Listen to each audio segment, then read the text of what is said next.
very happy to and honored to invite Mrs. Aina Denton to give us a lecture about humanistic Buddhism, especially in the West, that there are diverse groups here. And for those groups who would like to develop the localization project, I think this lecture is very important and very useful.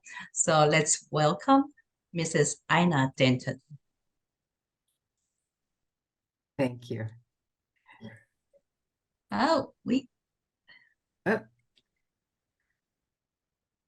And yes, Aina is a rare breed. Not only is she one of our few BLIA certified English lay Dharma lecturers, but she's also the vice chairperson of the International Outreach Committee for BLIA. She travels all around like a fragrant cloud, raining Dharma on sentient beings, bringing cooling refreshment, happiness, and comfort. We're very grateful for her time and teachings tonight. And after her lecture, please be sure to stick around for Q&A. So without further ado, I'd like to pass it to Aina. Thank you, Aina. Thank you, Tom, for your kind introduction. And I hope to stay in this cosmos as I'm speaking, as I'm flying around. Dear friends, I'm so glad that you're joining us this morning and this evening. Tom is in morning, we're in evening, because you're in Singapore now, I understand. And first, I'd like to give some words of appreciation to Venerable Hui Dong and Venerable Manguan for shepherding me through this opportunity to present a cloud talk. When I was told I would be the second of 2 English talks this season, at first I was honored, and then I was scared. I was scared when I learned that I would be sharing the Zoom times with Dr. Lewis Lancaster, with whom I have talked, of whom I am a fan, and in whom I trust, his scholarship, his dedication, and his heart. So I became a lot bit intimidated. I told Venerable Juji that I would just hide behind the flowers, like that are often on a speaker's table. And she said to me, "That won't work, you're too tall." So here I am, all 5'7", hoping I have something worthwhile to say. And first, an introduction of how I got here and why I hope others will come and stay. It's apparent from my face and my language that I'm not a native Chinese, and I'm relatively speaking old. I came to Buddhism in my late 60s and have found Buddhism in Foguanshan to be my spiritual home. My husband and I wandered into Guangming Temple in Florida on the way home from Home Depot. We were accepted by most and received the guidance of Venerable Chifan, members Owen and Donald and Howard and, as we found our way into a foreign culture, navigating foreign procedures, foreign language, and onto the familiar, the Buddha. Pause. You might wonder why the name dropping. It's purposeful, because as you will see as I progress, it is the personal connection that breathes life into our 2,600-year history, life into our temples. The Buddha did not speak in a vacuum. He also didn't stay close to home, as Dr. Lancaster's research will attest. He ventured beyond what we call these days our comfort zone, seeing the needs of all of us, finding a way to craft his message so that it was helpful to those who would listen, and imploring his disciples to bring peace to those who couldn't or wouldn't hear his simple but profound truths. And sharing names and connections reminds us that it is through meeting others in honest and open dialogue, meeting others' needs, feeling their joy and their sorrow as our own, means that we have the right to proclaim ourselves as on the path, that noble of all paths. 20 plus years or centuries later, the Venerable Master came on the scene to, as we say, carry the torch, the illuminating message of the Buddha, a message beyond a list of core beliefs or numbered lists. You know, my home temple group and I have decided that next year we're going to do a Buddhist math class. 4 noble truths, 5 precepts, 8 realizations, 3 goods. You get the idea of what we're going to do. And that brings me to my topic for today.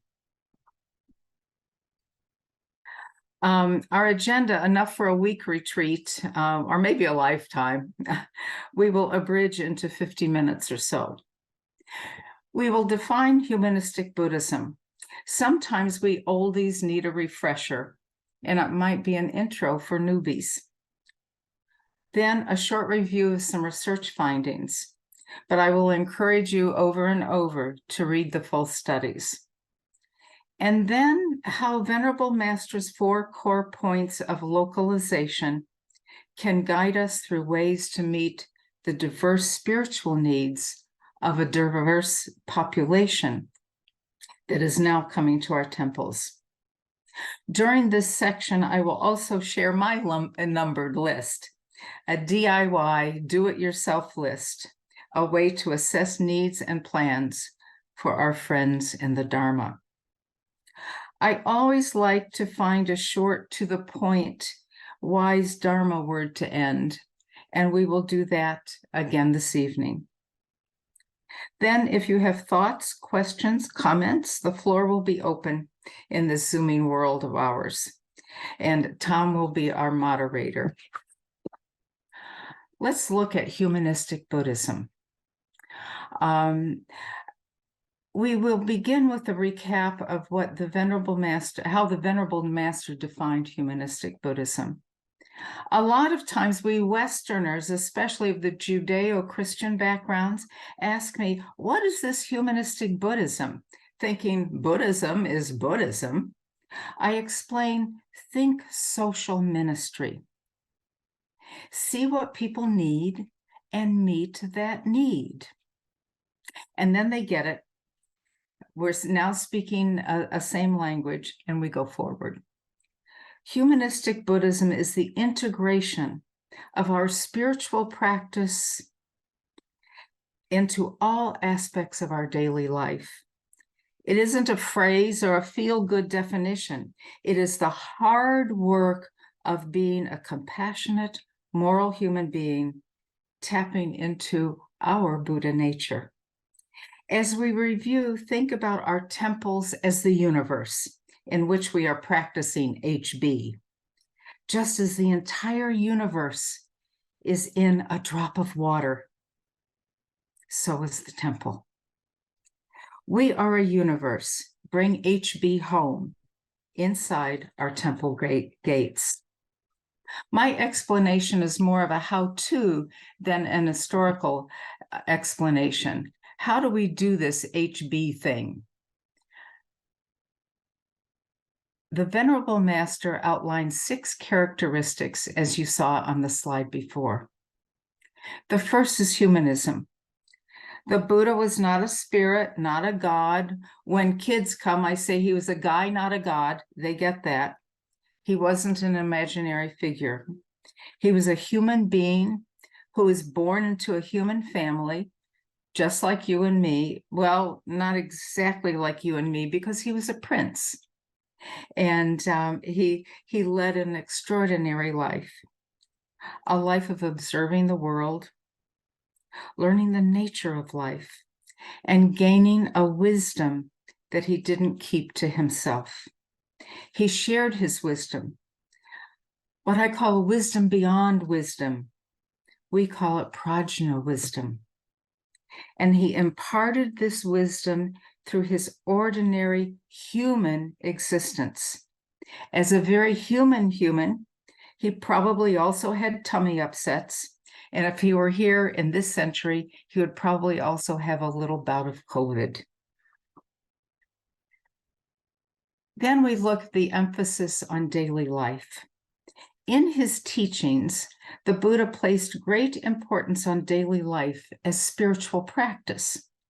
He provided guidance on everything from mundane tasks, from morning to night, how to conduct ourselves, in family, office, and community. Think of his 6 points of reverent harmony. Although these were conceived by him as organizing principles for the first Sangha, if we adhere to them in our temples and towns, we will function in a more equitable and caring manner. Let's look at these within our temple universe. View. Do we in our temples have agreement on where we are going and what we should do? How we will serve the diversity of people who enter? Morality. Are we guided by the precepts that tell us to respect all life, be honest and trustworthy, say what we will do and do it, and with a joyful spirit? Do we see the equality among our temple universe? No distinction between monastic and lay, young and old, frail and healthy, oldies and newbies. Economics. How do we share our resources of the 3 T's, time, talent, and treasure, as we call them in North American not-for-profit realm? Mental.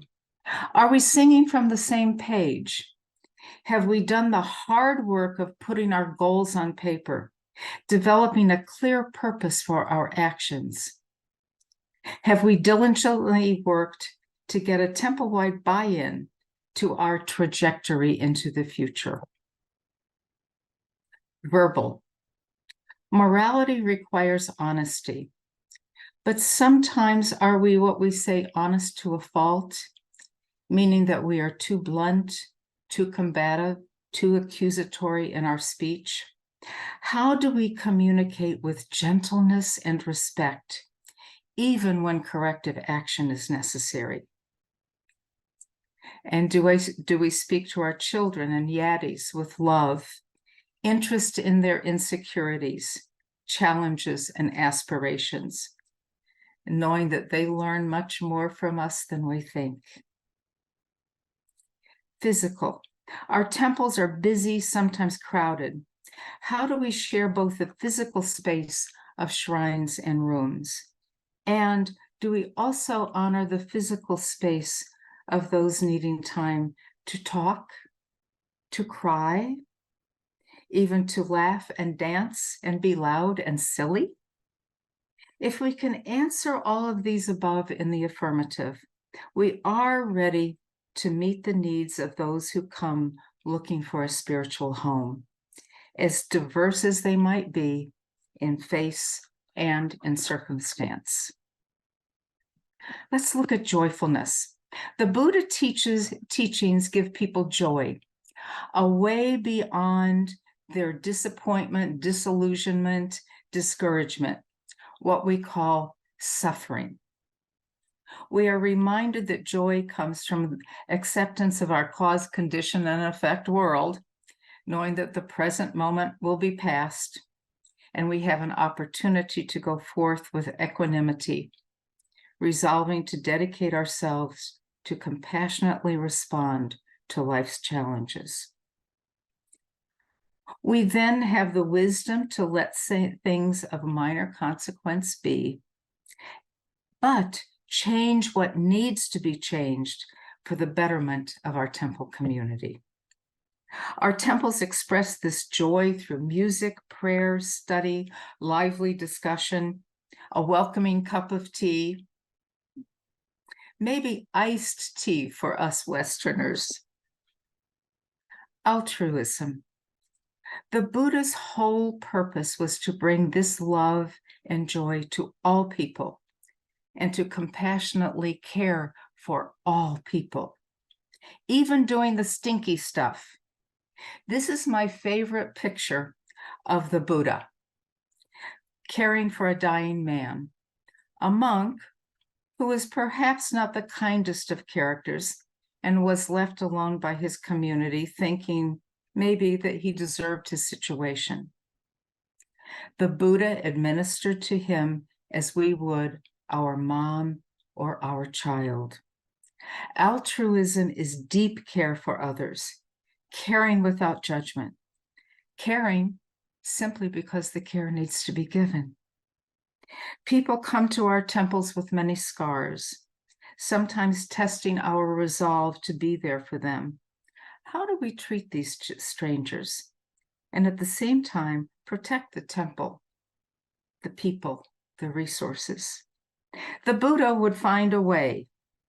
He nurtured all beings. He's our role model.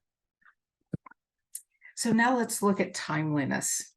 We talk about timeliness as that the Buddha's ideals and teachings were necessary for the time and are equally timely today.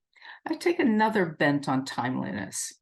To me, it means that we do what is wise, caring, and compassionate when the need is before us. We do it now, not tomorrow, not on a to-do list that gets lost on desk or kitchen counter. Sometimes not even until we finish this call or that text. Universality of wanting to save all beings. The Venerable Master speaks of global citizenship, urging us to reach out beyond our usual boundaries, our comfort zone again. And in most Venerable Sin Bao's recent talk, he emphasized care for the environment. How can we say we care for all beings if we trash the very things needed to sustain life? From a temple perspective, it means we cherish all the diversity and biodiversity that is within our universe. People, plants, and pups. You never know who arrives to hear the Dharma. One day, the local peacocks were found at our temple door listening to the morning chant. And a Muscovy duck comes back each year to lay her eggs and raise her young on the side of the temple.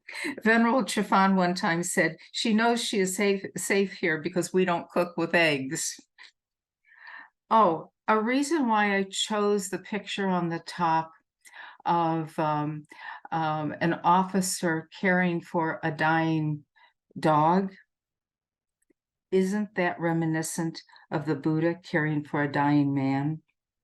There are bodhisattvas everywhere. So here's my summary. A humanistic Buddhism temple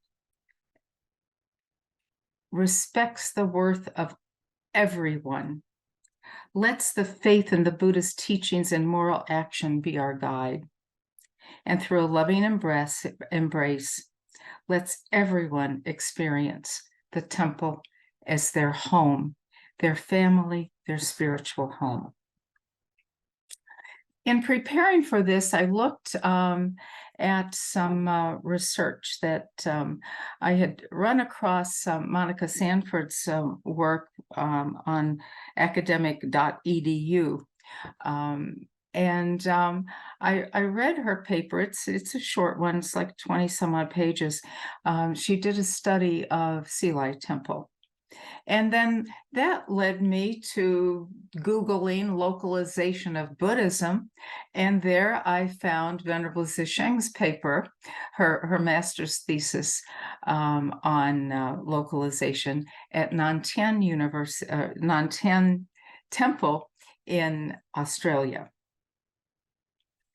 Our temples are experiencing more diverse people coming to visit.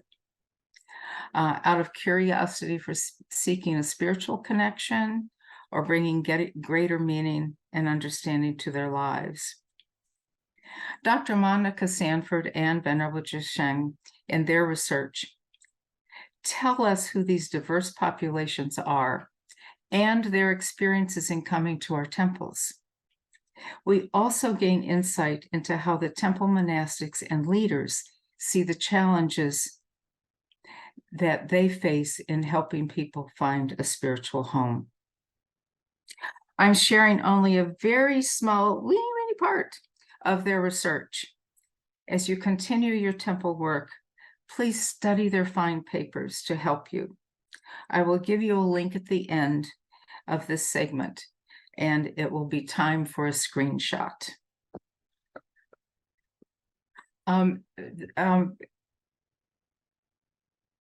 Dr. Sanford, she was not Dr. Sanford at that time, so I get confused as to what I should call her. So it's Monica Sanford then.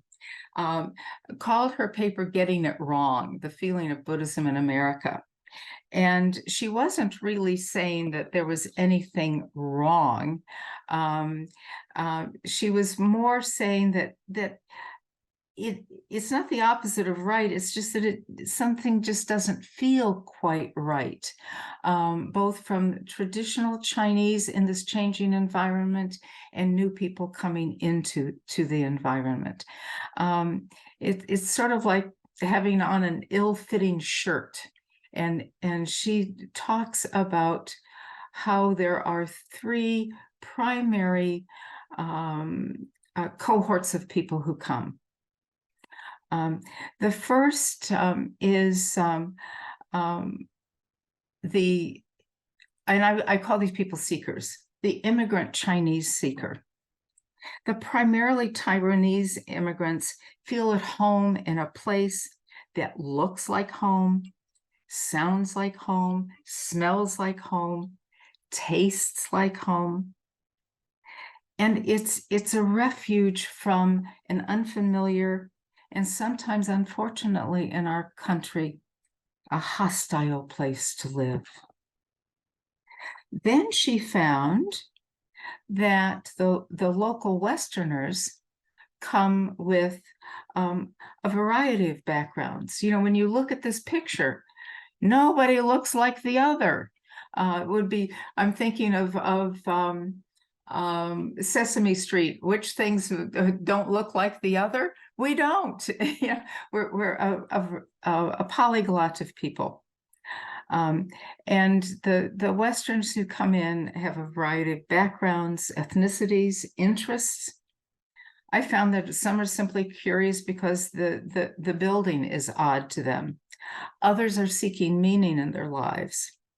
Some fulfilling a school assignment that's due tomorrow. And still others have deep emotional problems and are seeking relief. Then there are the younger Asians, the Asian Americans. Dr. Sanford finds that the ones who are first and second generation, usually they just want to be American. They don't want any part of the old stuff, the traditional stuff. Whereas subsequent generations are now wanting to go back and have a good tie to their culture and their tradition.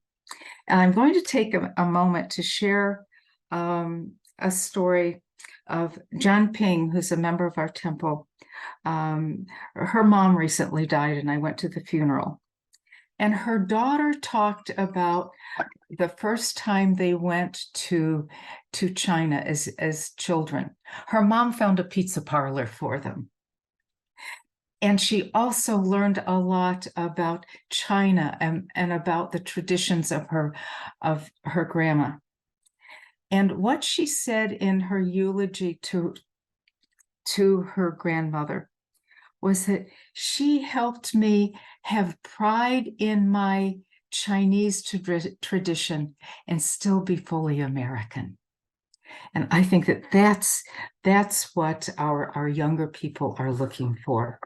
This dual identity and hopefully dual respect in our country.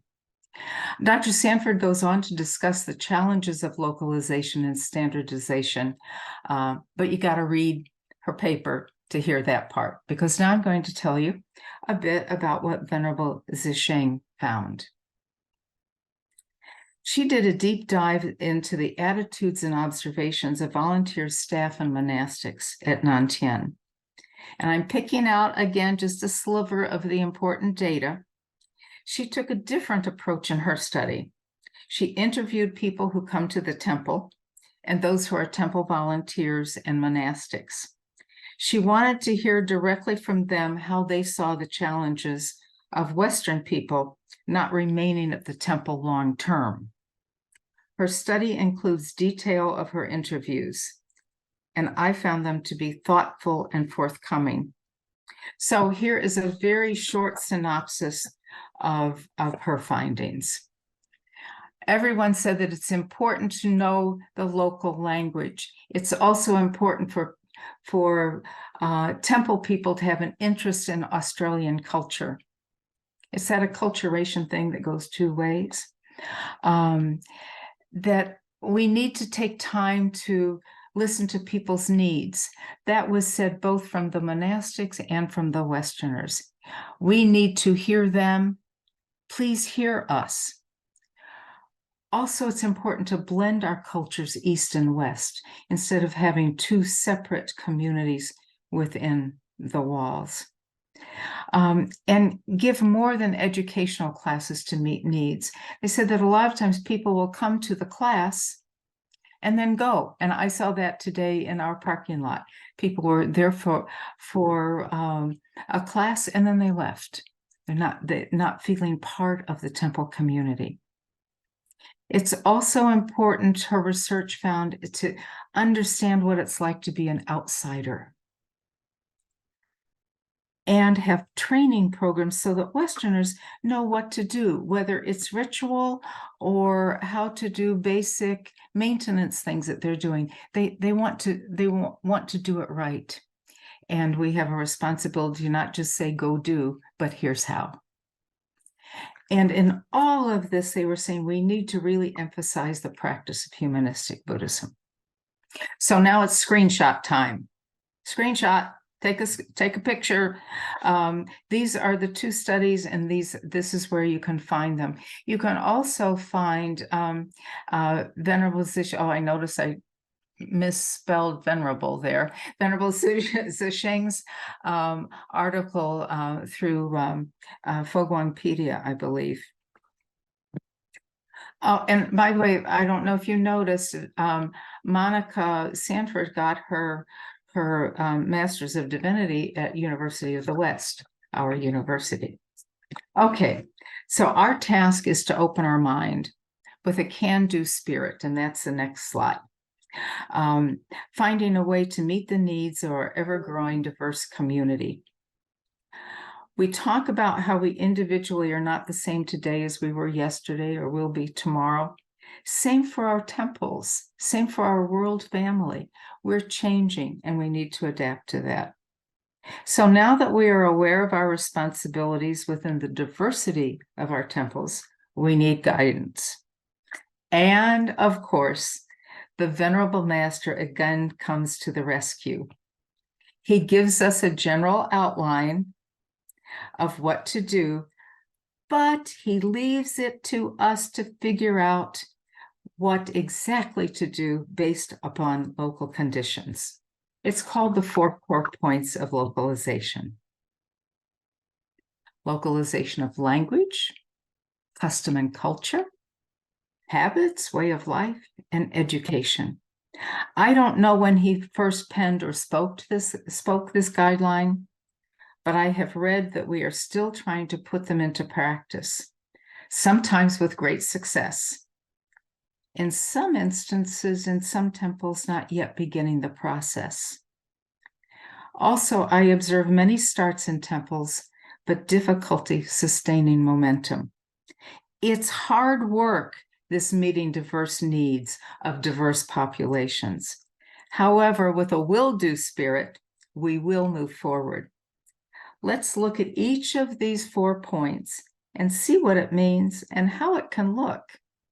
I'll have some ideas for you. An example of how English can open the doors to Buddhist history and thought is TBIF. Thank Buddha It's Friday.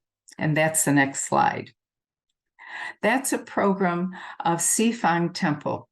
It's 7:30 p.m. on the West Coast, last Friday of the month, 10:30 p.m. for me in Orlando. So I'm thinking, why can't an East Coast temple adapt this idea?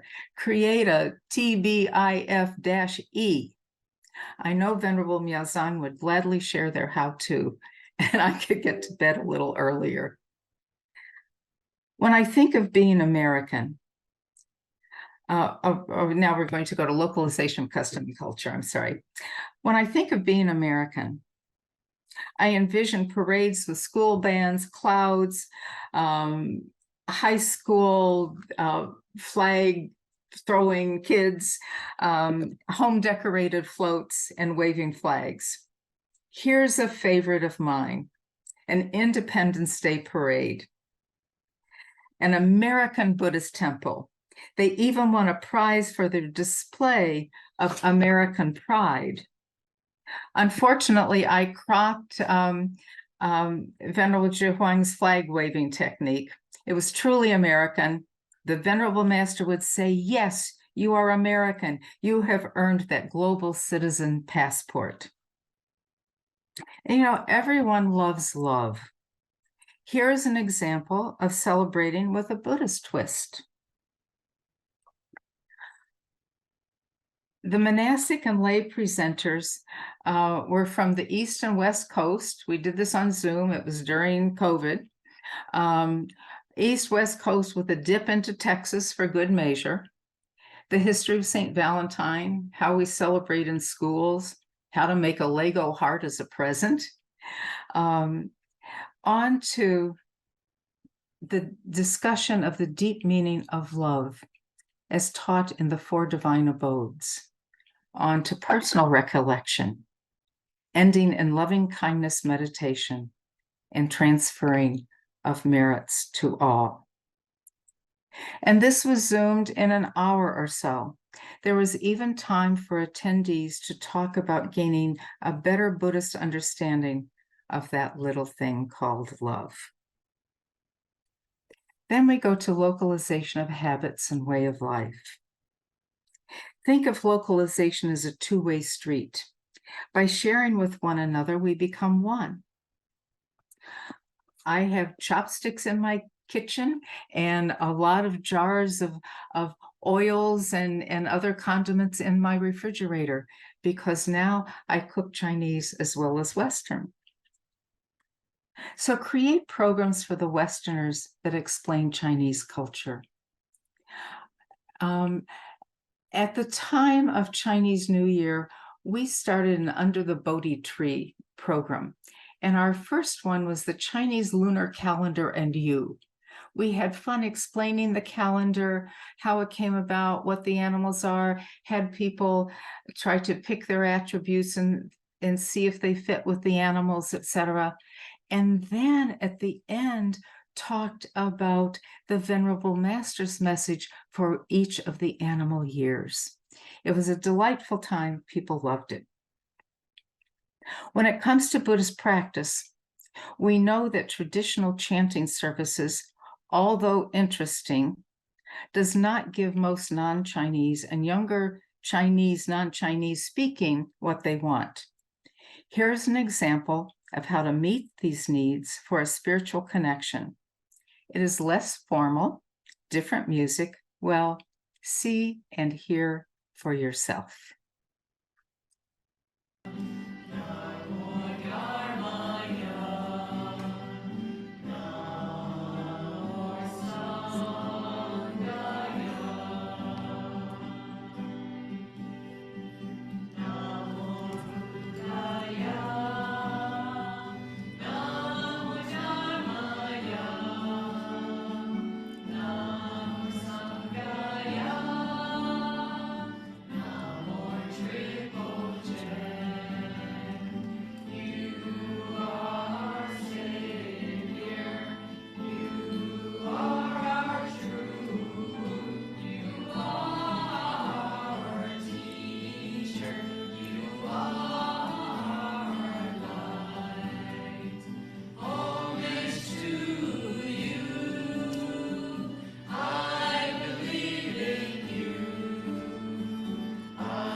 What you see here is a perhaps less formal way of celebrating the Dharma. And part of it will be a Dharma talk either given by Venerable Juji or one of the lay members. And then everybody breaks into small discussion groups to share what it means to them. And the group is growing, and the service doesn't compete with traditional liturgical calendar. The English service is every Saturday, rain or shine. And a word about consistency. Many temples begin with a monthly English chanting.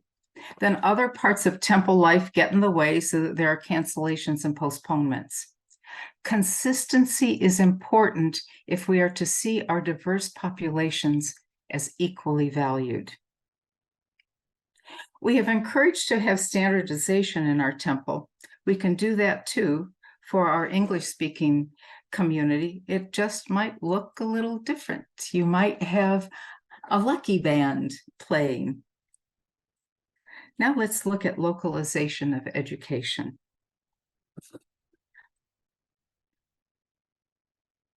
Rather than my chatting too much here, I want to hand over the mic to a truly diverse group that had a shared experience studying the Dharma.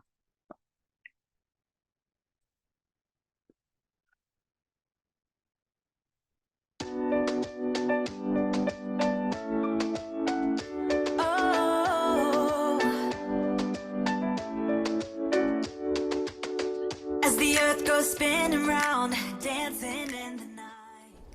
Auspicious greetings to all. My name is Liza Moore, and I am the Vice President of Lotus. And I am truly honored to be a part of the Fo Guang Shan family. As you all know, our Venerable Master Xing Yun was a visionary master. He knew that Buddhists needed to study and read for our own personal propagation. And that's why our headquarters gave us a book challenge. I want to thank our guiding Venerable Miao Yi, and our lay Dharma lecturer, Ina Denton, for organizing the Buddha Book Buddies for all English-speaking and anyone else who wished to participate in the program. We had many nationalities participate. We united together during our studies and sharing throughout the 5-week study group. All that participated were profoundly impacted by the group. Throughout Venerable Master's life, he humbly said he does only one thing in his life. That is, preaches the Dharma that can be understood and accessible. What does he mean? He saw what he called the 4 essences of humanistic Buddhism. Firstly, accurately teach what the Buddha taught, what is needed for the humans, what is pure and virtuous and beautiful. His intent was to share the Dharma in a way that beautifully presented, is respectful to the core teachings of the Buddha, is easy to understand and applicable to the contemporary challenges. The Buddha Book Buddies is a group's discussion on the books of Buddha, Dharma, Pure and Simple, 佛法真义. The facilitator channels everyone with the 3 methods of study: listening, reading, contemplating, and practicing. The innovative and lively discussion format is a unique point in the class. Everyone is invited, expected to share, be open-minded, respectful, and receptive to one another's thought and their cultural views. We hope that all, as they ponder, debate, and reflect, will gain a deeper understanding that fosters spiritual growth. The Buddha Book Buddies began with Venerable Master Xing Yun's The Biography of Sakyamuni Buddha, then some sutra study using Venerable Master's 10 Paths to Happiness and the Great Realizations. Because of the success of the Buddha Book Buddy approach to learning, we thought that we could use this to help Chinese English speakers find a way to explain Buddhism to the many Westerners who come to our temple and maybe learn a little bit more depth at the same time. So we decided to combine a small group of native Chinese speakers, native English speakers, and some native Spanish speakers into a 5-week project. The purpose of the group was, of course, as usual, manyfold. We wanted to read articles of the Venerable Master. We wanted to digest his words and find a way to think deeply about his message. Challenge ourselves to find our own way of expressing what we learned so that we have a deeper understanding and at the same time find a simpler way to communicate to new people the beauty of Buddhist belief. All sessions were lively with spirited participation. By pondering, discussing, debating the Buddhist teachings, the group attained a deeper understanding and practical use of what we read. And by hearing the Buddha's voice, the Venerable Master's voice, contemporary authors' voices, we all found our voice to add greater depth to personal practice. And we all made new friends in the process. I am thankful that this group of brave souls were willing to take a leap of faith to study their faith in a new way. I'm so very proud of them. So perhaps now we can hear from these diligent students of the Dharma, sharing with you their experience. What makes this class different from others is by listening. By listening to other people share their thoughts, their ideas, their experiences, you can sense that different language did activate different thinking process. Why it is so important here? To take myself as an example. Before the class, when I tour the first-time visitors at the temple, I usually just recite whatever I read from the books. But if you reverse the situation to the receiver side, is my explanation make sense to them? Probably not. By taking this class, I understand we have a better way to explain the Buddhism, because Buddhism is not a physical product, it is a concept. So it would be better if you can explain a concept by applying language-related thinking process. Then people will understand Buddhism better and more. Another thing I like about this class is the instructors ask interesting questions. For instance, on the first class, she asked us, if you are Buddha, what would be the 5th noble truth you would add in? First, I never thought I would be a Buddha. And the 4 noble truths is like sky-high level.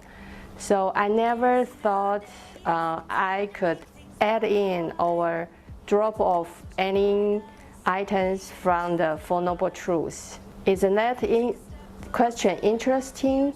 That's why I like about this class. Hi, my name is Vanessa.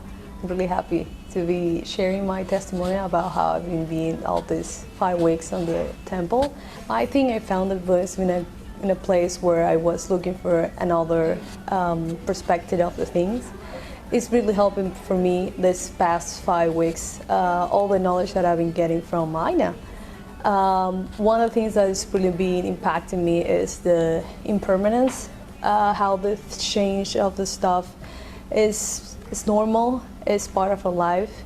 And it was a deeply knowledge to understand this, to accept the change and live our life this way.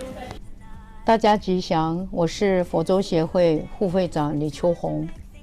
在一个因缘下，我去参加了英文佛法争议读书会。刚开始我蛮纠结的，因为我怕我听不懂英文佛学，然后我也没办法用英文真正讲出我心里对佛学的心得。但是在上完课以后，由于Miss Anna 的带领，她的方式非常活泼，她会让所学的人来发表他们的意见，然后在他们的意见之后，她又会去把它总结一个概括出来。所以在这双方面的，不管是来参加课程的人的意见，或者 Miss Anna 的总结，这双方都让我学习到蛮多的佛学跟brainstorm。所以我觉得说在英文佛学，英文的教法是不同的，它不是一言堂，它可以让我们很自由轻松之下。那我们在学习能力最高的时候，就是你在很快乐的时候，很轻松之下去学习，你能达到最高的成绩。那么比如说像他谈到四圣谛，他说如果有五圣谛呢，那这个也让我很 shock， 因为我们可能在 Asian 的上课里面不会有这么谁敢说出这样子的讲法呢？那就像大师说的，走去人间，在中中学佛，在中中服务，把佛法散布在人间，这不就是第五个圣谛吗？所以我想鼓励像我一样不是讲英文的人士来参加这一门英文佛法争议读书会，你们会觉得真的是不同，会有新的学习，然后也不用害怕，因为会感受很多，学习很多。谢谢。So I just finished taking a Dharma class with Ina here at the temple, and it was very enjoyable. It's a good way to easily learn Dharma concepts without a lot of pressure to study the book and study the sutras. It's a way to interact with other people and to get ideas flowing back and forth. It's a way to look inside, but also share with others at the same time. Mi experiencia aprendiendo sobre el budismo y las clases que hemos venido impartiendo aquí en el templo. Hemos aprendido mucho, por ejemplo, puedo mencionar los 5 preceptos en el budismo, los cuales pues me han invitado a pensar más en profundidad acerca de las cosas simples de la vida. Y cuando nosotros contemplamos a profundidad estos preceptos, nos damos cuenta que todos están relacionados con nuestro comportamiento. Los preceptos no nos limitan en nuestras acciones como tal, más bien nos invitan a que tengamos un comportamiento más puro y nos enseñan cómo por medio del karma todos estamos conectados y el daño o el bien que le hacemos a otra persona pues termina repercutiendo en nuestras vidas. Hi, my name is Edward and I've completed the Buddha Dharma Pure and Simple series of classes at the temple, and I'd like to share a little bit about what I've learned as far as some of the growth I've been through. I am fairly new to learning Buddhism, and I think the class helped me kind of like expand my knowledge, expand my ability to see what Buddhism is and how I can make it a part of my life. I think participating in class with the facilitator, kind of like talking about some of the basic principles of Buddhism, you know, Buddha nature, you know, the Eightfold Path, the Four Noble Truths. It seems like a lot, but I think the benefit of the class and working with the other students is that it kind of like helps break it down and how you can incorporate some of this knowledge in your own life and how it can help you understand Buddhism and maybe prepare you for working further along the path and being able to grow with it and to again make it more a part of your life and to understand again what your Buddha nature is and where it's going to take you. Hearing the joyous and laughter in the Buddha books buddies, I believe they will gain insightful wisdom and find a truthful Dharma friendship along the path, and they will gradually build a harmonious Sangha community of humanistic Buddhism. I genuinely wish to see the Bodhi seed established from here, and I see it sprouting.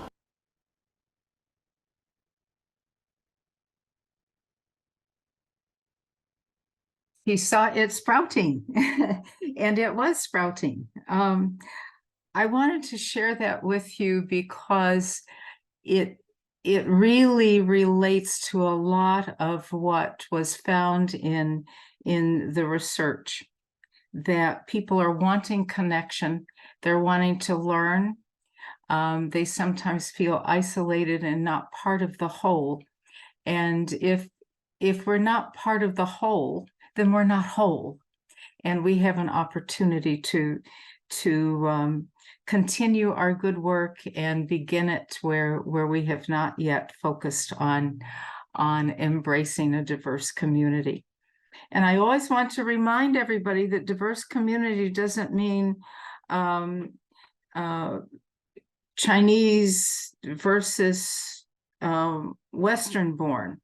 The diverse community also means that our young adults and our young families, how do we help them hold on to their tradition, their beautiful tradition that makes Americans look like babies, and yet also partake of the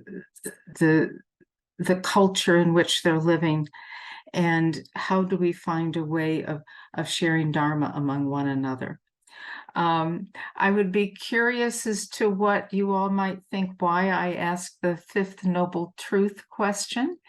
I will not give you my fifth noble truth because, well, we might talk about that during the talk time. But it's a way of helping people think, because in order to answer that question, you have to deeply think about the first four noble truths. So I have a toolbox, and the toolbox is a way of thinking outside that box. We need to live humanistic Buddhism, and do the hard work of not just using the words, but looking at what we do within our temples, in our relationships with one another, that adhere to those principles. The four core points of localization just make a lot of sense. But as I said earlier, the Buddha didn't, or the Buddha, well, in many ways to me, the Buddha, Venerable Master didn't say how to. He said, do it, find a way. I see different temples finding different ways, from TBIF to book study to special services and meditation classes. We also have to believe what we say in the West. I'd like to know how that's said in Chinese. We say, put your money where your mouth is. In other words, believe in what you are saying and act on it. And we talk about oneness and coexistence. And when you look at that, if you really believe in oneness and coexistence, you begin to accept the differences as just a temporary thing that we can get beyond. That when we think of our oneness, we realize that there's a separation. Yes, now I'm me, you're you. But how do we evolve, and how do we evolve to become an us? And if we believe in coexistence, and if we believe in our oneness, we will find a way to be us instead of you and me. The Venerable Master wrote an article some time ago on transcending. And he said, we have to not hold on to our differences, and in my words, think that the difference is fact instead of just difference. That we learn to look at our cultures and other cultures with a wider view, so that we can begin to see the sameness. Often I share about how Westerners like ice. We like iced tea, iced Cokes, iced coffee. And Chinese will go out in August and ask for hot tea with lemon. And we could look at that as a difference, or we can see that we all need clean, clear water to survive. So what's the diff? An ice cube or a hot water faucet.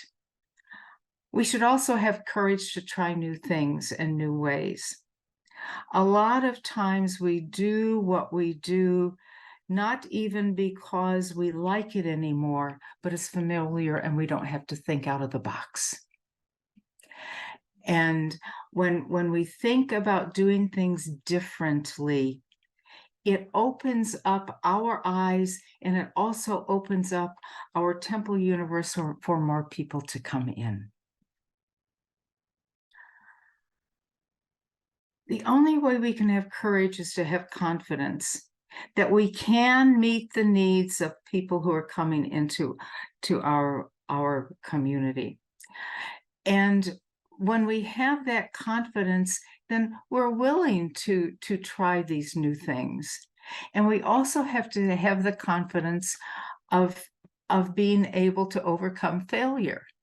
How did you learn how to ride a bicycle? You fell off of it and you got back on.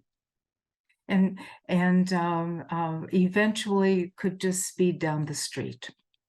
So we need to have confidence that we can meet spiritual needs, because they are there, they walk in our doors every day.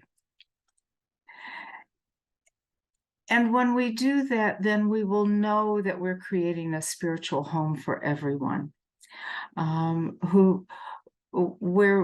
where the Buddha's message resonates with them, and our embracing of them says this is a place where you can cultivate yourselves, be part of a loving community, and learn things that then you can carry on into the rest of your life, your family, your friends. And I like to go back to the 6 Reverend Harmonies. I think that's a teaching that is overlooked in temples, when to me it's a guide of a checklist of how are we doing in the qualitative aspect of our relationships with one another. Let me see, am I about, oh yes, now I want to do my DIY. Okay, next. I'm forgetting now what I want to do. So I have a guide. When we talked about this, Venerable Mangwan came up with the word guide for part of the title. So I thought, okay, then I need to end up with a guide. So here's my guide. Listen to people. There's a reason why we have 2 ears, 2 eyes, 1 mouth. Listen, observe, see what people need. We sometimes want to, as Erica said in the video, we want to tell people what we know instead of listen to what they need or what they want to know. And then after we listen to people, pull that together and think about it. Think about, okay, with all of this, how can we meet these needs? And then we create something to do it.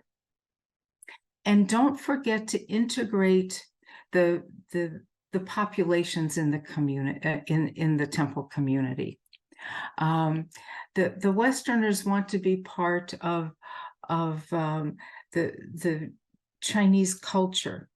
The Chinese have so much to give us and things to learn from sometimes our odd but wonderful ways.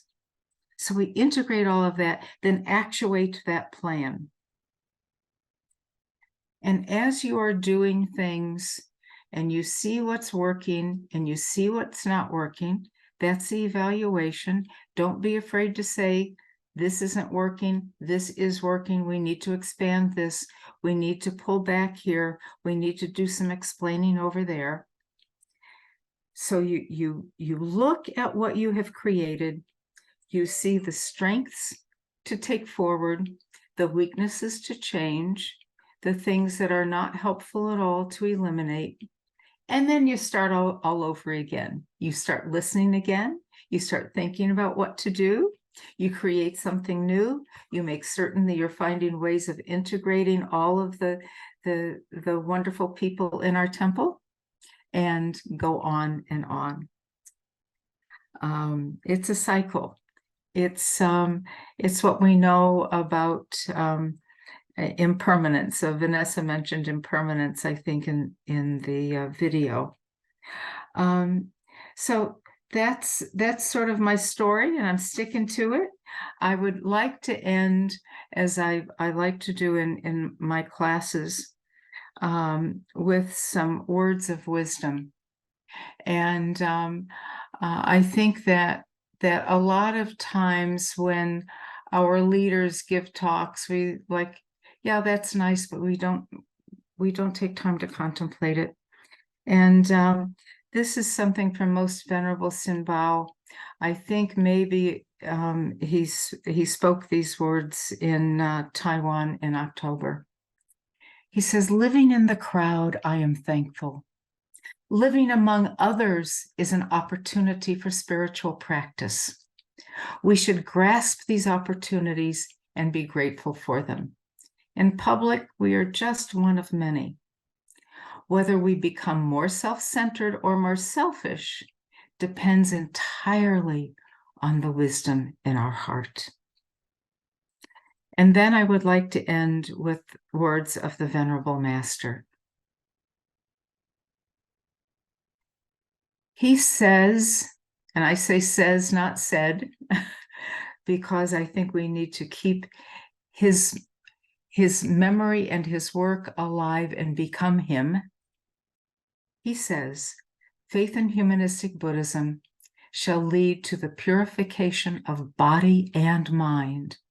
With an open mind, you shall transcend all differences between self and others. Thank you.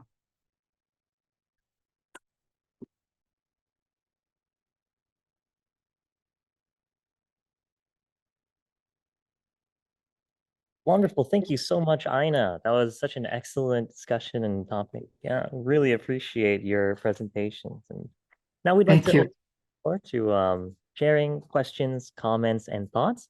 Now, if you're on Zoom, would really appreciate if you either use the hand raising reaction. So this is located on your bottom bar on Zoom. You can click the reaction button, and then there's a little hand raise, and that'll make it easier for us to queue up for questions, as well as if you'd like to type it into the chat, very happy to read that off for you. But yeah, you're very happy to hear any of your comments, questions, and thoughts. Okay. Now I do see one comment in the chat. Difference can be tea that is hot or with ice, but it can be a Western child of the Enlightenment and of science, and another Westerner that is very concerned to align their chakras. It can be difficult to not judge and to accept. Please comment. Yeah. I'm sorry, can you read the last portion for me? Because that's what... Let me read it again also. Okay. So Thank the you. difference can be tea that is hot or with ice, but it can be a Western child of the Enlightenment and of science, and another Westerner that is very concerned to align their chakras. It can be difficult to not judge and to accept. Please comment. I think this is expressing the diverse cultures that Westerners also have within their own communities. I think that we talked a little bit about Chinese, non-Chinese locals, and then like Chinese second generation and first generation. But I think the commenter, and I believe this is Brad, he's hiding behind the BLIA Austin tag here, but it's Brad. is saying, Brad, well, where are you? right there. There's different diverse backgrounds within the West itself, and it's hard not to judge the other. So I think we're inviting your comment on that in that regard. Yeah, I think about our cultural situation in this country now. And it is very difficult to find the hot tea drinkers as wrong and the cold tea drinkers as correct. And I see a lot of not just disagreement, but disparagement of one another. And I think that I see you're shaking your head, Brad, that if we look at that as an understanding that this is where a person's life brought them, they've had experiences that has caused that. And whether it's somebody who is very conservative in views and very adamant about things, or somebody who's more flower child, which is probably more where I was, that we need to understand that all came from somewhere. And if we understand that it came from somewhere, we are better able to accept that person as of value. Might not value the opinion, but I value the person because I understand how that person was developed. And that's a challenge even within my own friendship group here in my community. There's some people who think very differently, for instance, about guns than I do. I still have to value that person, understand where that came from. And I think when we do that, then we get to the point that everybody has a heart and a soul. Everybody really does have a Buddha nature. There's just some dust that needs to be cleared off. And maybe it's dust that we think needs to be cleared, but maybe we're not right all the time either.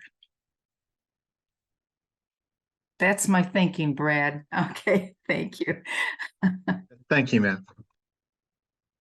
It's good to see you. Thank you, Brad. I miss my house. Yeah. Thank you, Brad, for opening us up with that question. Next, I'd like to invite Andrew. He has his hand raised. Andrew, please go ahead.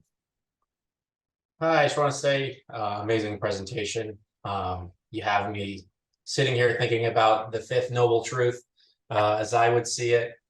And I got a good chuckle out of all of the community members responding to that question to them. I found that pretty wonderful.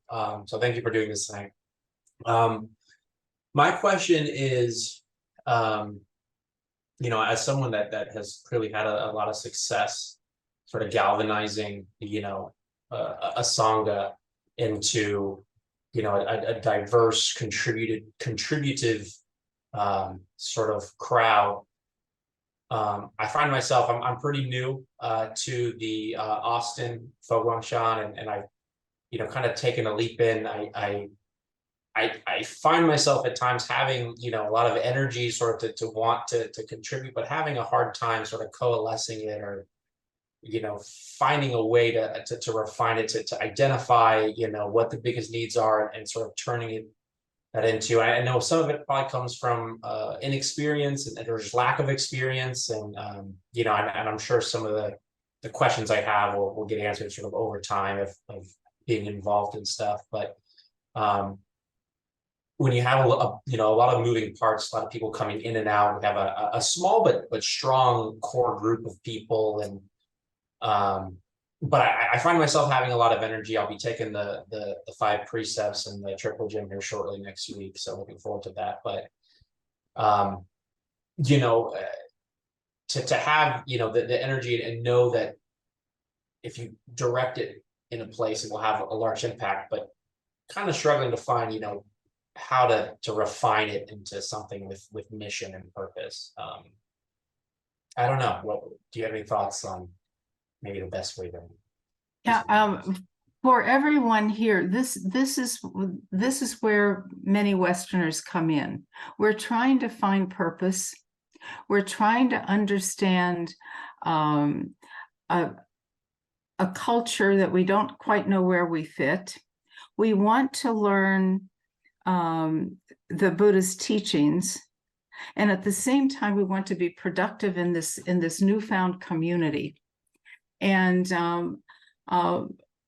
it's in part why, and I'll get to some solutions in a minute, but it's in part why what we say often within Fo Guangshan, the Westerners don't pay and don't stay.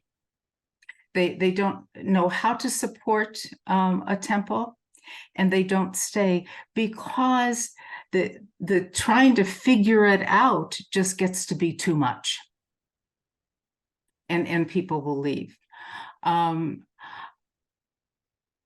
For me, what I did was start studying what I wanted to study.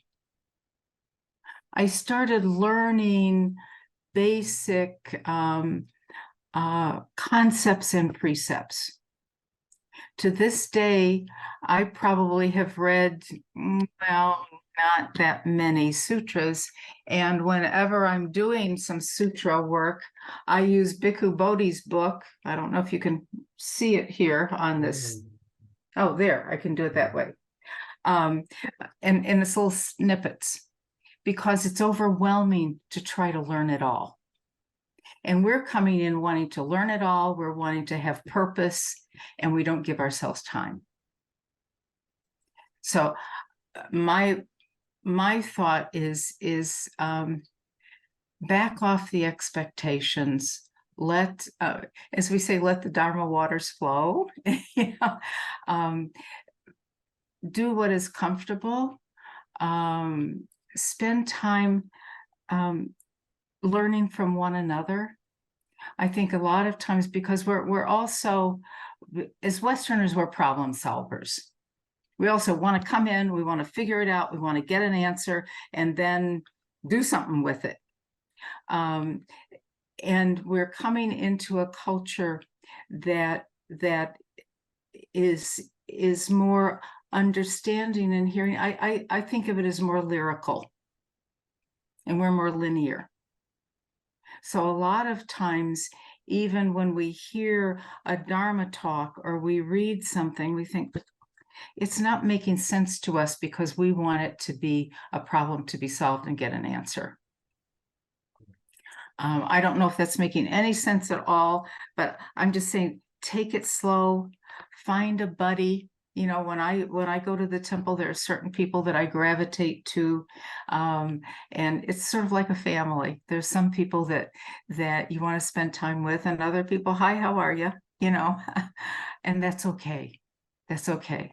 Take time, read voraciously, read, as the Venerable Master would say, read widely.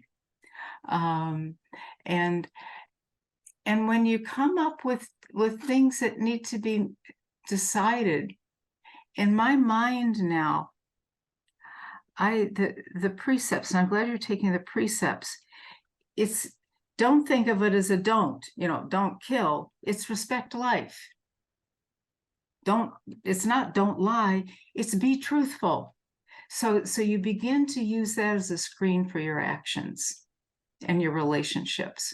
That's part of how I became more understanding of the mind development that comes with Buddhism. I have that little screen in my head, and sometimes it works and sometimes it doesn't, because I too am still human. I'm relieved to hear. Thank you. Thank you, Aina. If only all of our screens worked all the time.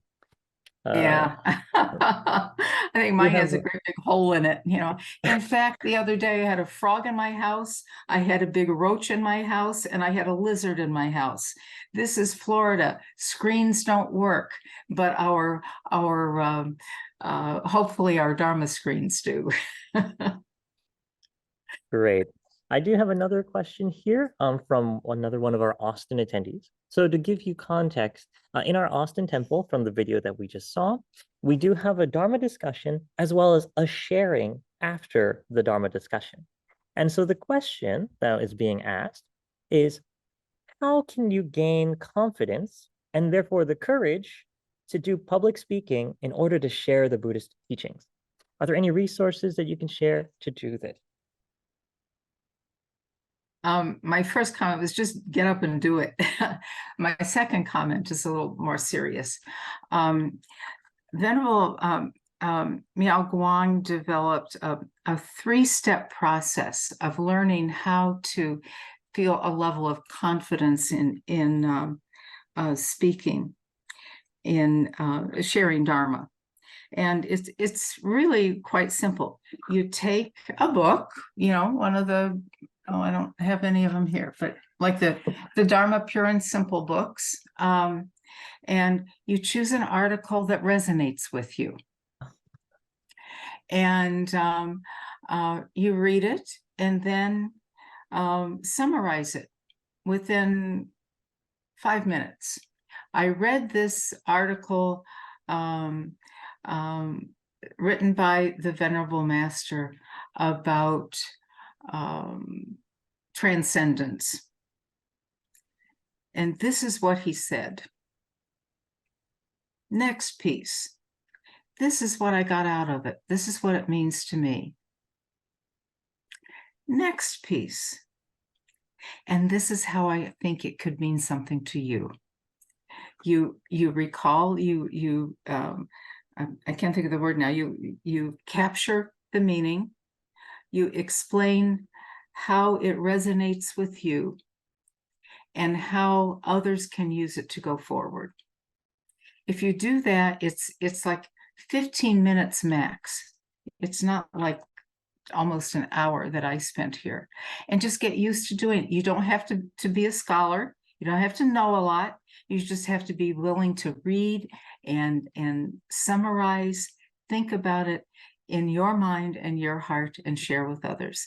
And if you do that, in fact, we did that at a workshop a few years ago at Deer Park. Some people had difficulty with it, and others thought, this is not rocket science. This is taking the time to read, to contemplate, and to share. And I even have, if anyone wants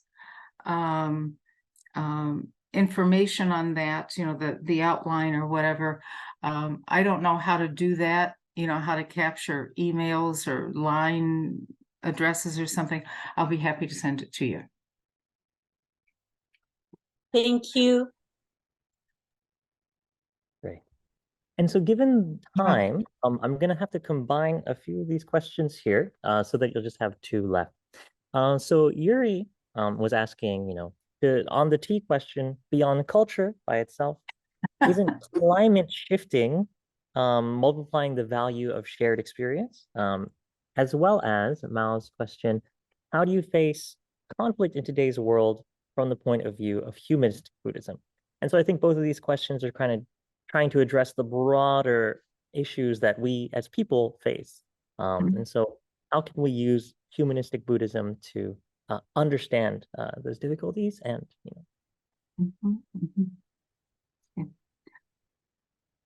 know.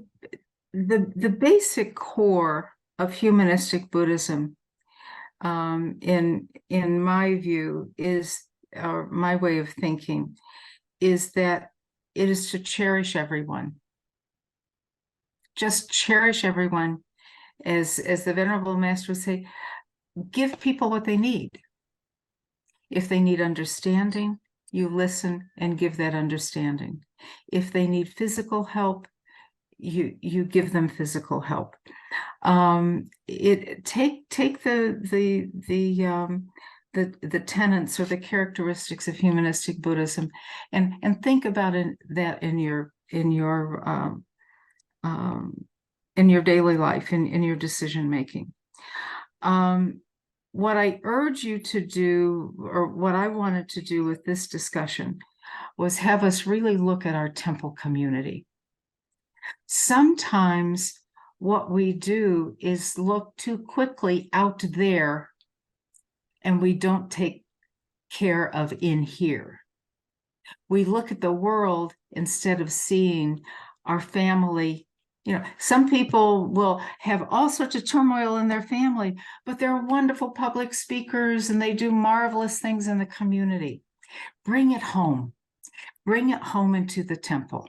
Start there, because the temple then also becomes your petri dish. You know, it's the place of trying, of in an intimate environment, trying to figure out how all of these elements and molecules and people and thoughts and agreements and disagreements can coalesce for the betterment of everyone. As much as we need to serve, we also need to learn how to serve. So bring it home. You do it here, then you'll be able to do it there. And that's not, I'm not trying to skirt the thing about the world, because I have a lot of issues and views about the world. But I really want us to see our temples as a place for intimate caring and growing. The word that we use often in Buddhism is cultivation. You know, some of my family came from farms. I think of cultivation as doing something in the field, you know, so I always wondered, why do you use the word cultivation? Well, now I understand.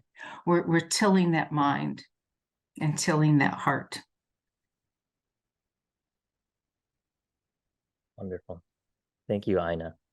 Okay, and we just have one more question, and then we will invite the Venerable Mankwang to speak as for closing remarks, and then we're all going to take a screenshot photo, so don't run away, please. Okay, and so for our last question, I think this is a fantastic one. How do we find out the local needs, like the locals' needs? Ask. Plain and simple. Ask.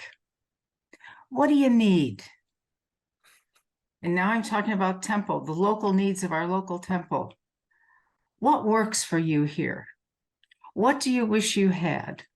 And I'll give you one simple example that Venerable Miao Zhang and I were, you know, texting about the other day. Westerners don't understand the names of monastics. Have your name and picture so that people can see it. Welcome to our temple, Venerable so-and-so, Venerable so-and-so, Venerable so-and-so.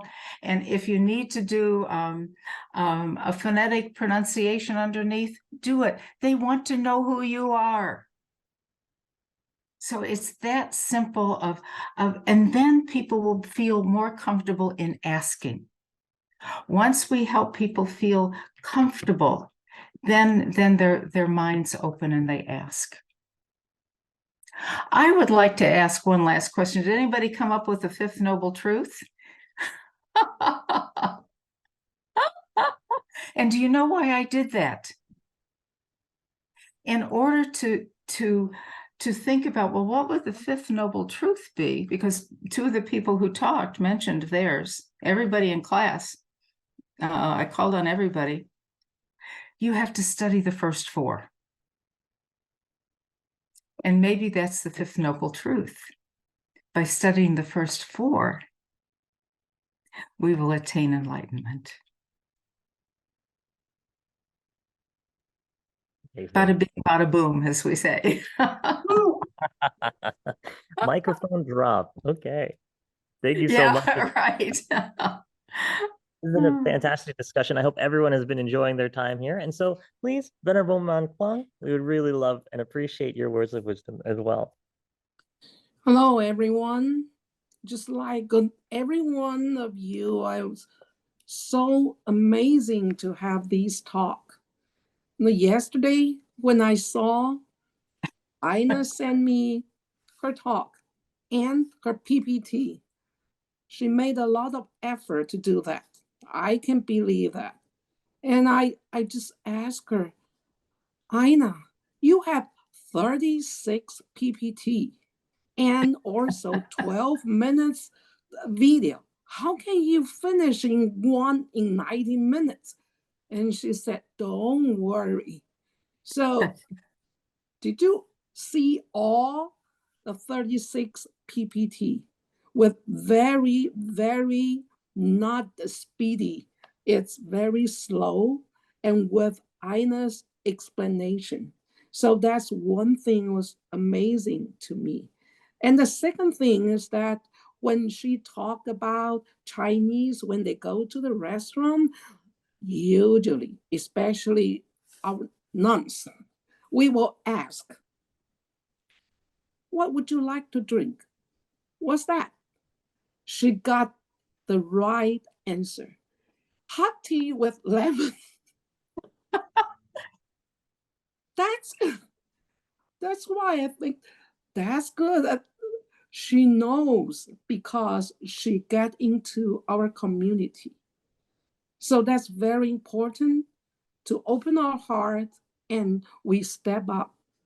That's what I learned. And I also, this is the idea from the master. If we want to be, I don't like to really say localization. I would like to say to be a global person, that's the first step we should have. The global person, no matter what nation, color, racist you are, we have one common, that's we want to help each other, right? Because that's what we are living here for. We are not born to kill each other. We are not born to have war. So today's talk, thank you, Ina. You point out, you pinpoint all the importance of diversity from the humanistic view. Thank you very much. And I believe all of you have agreed with me, right? Yes. If you agree with me, just nod your head so I can see you. Right. Thank you very much. And if you don't, we'll come get you. Okay. Thank you. Thank you so much, Venerable. Amitofo. Okay, everyone. So if everyone can turn on their cameras, we'll take a photo. And if you would like any of the resources that we kind of talked about, maybe Ina will be willing to share her PowerPoint as well. Then if you can drop your email inside of the chat, I will collect all of your emails and I'll send you guys a follow-up email. Yeah. So make sure not to see where you send the email and then or send me your email and then we'll be able to gather that. Okay, everyone. Let's go ahead and do our lotus fingers. And when I say Jishang, everyone's going to say Ru-yi. All right, ready? 1, 2, 3. Jishang, Ru-yi. Okay, one more. Jishang, Ru-yi. Yay, wonderful. Amitofo. And I'll send the photos for everyone too, if everyone wants to see them. Thank you. Okay, thank you. Thank you so much for coming, everyone. Thank you all. It Thank was you a so much. delight to see old friends. I just, when I saw Steve come on the video earlier, I cried. It's been so long since we've been together. Ooh, that's good. Okay, see you later. Ina. Thank you. Thank Good you. night. Thank you, Bye. Ina. Bye. Thank you. Good night. Thank you, Ina. Thank you for very dropping much. And That's good it. morning to Thank you, Tim. Amita. Thank you, Ina. Thank Thank you, you. Ina. So not happy to Oh, see Thank you. y'all. Very nice. Ina, do again, right? Yeah, Again, yeah. okay? Yeah, you guys need to get down here. Come see me. Do this again. Give us a chance to get together. Yes. Nice to see everyone. Good night. Good night. Good night. Good night. Thank you, Ina. Thank you very much. Appreciate it. It's always very beautiful and insightful. Bye. Really appreciate. And you were in the video. Taiwan. I'm in Taiwan. Oh, are you? Oh, I wondered where you were today. Oh. Anyway. Hey, girl. Awesome. All right. Bye. Bye-bye.